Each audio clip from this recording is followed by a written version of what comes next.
अस्सलामुअलैकुम। गल्फ खबरें में आप तमाम लोगों को वेलकम करते हैं। अगर तो आप भी सऊदी अरब के अंदर मौजूद हैं और ये छोटी सी गलती करते हैं, तब आपको सऊदी अरब से बहुत ही जल्द डिपोर्ट कर दिया जाएगा।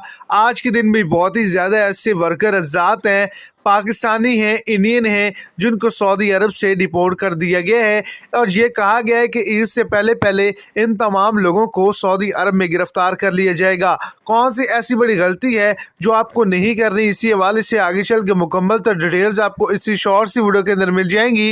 वीडियो को एंड तक लाजमी तौर पर देखें ताकि आपको तमाम डिटेल की अच्छे से समझ आ जाए। और अगर इस चैनल पर आप फर्स्ट टाइम हैं तो लाजमी से चैनल को सब्सक्राइब कर दें, इस वीडियो को लाइक कर दें और अपने दोस्तों तक इसको ज़्यादा से ज़्यादा शेयर करें। वो तमाम लोग जो कि सऊदी अरब के अंदर मौजूद हैं और अपनी कफील या कंपनी से हट कर काम करते हैं, तो अब वो अगर गिरफ्तार किए जाएंगे तो उनको जुर्माना नहीं बल्कि डायरेक्ट डिपोर्ट कर दिया जाएगा।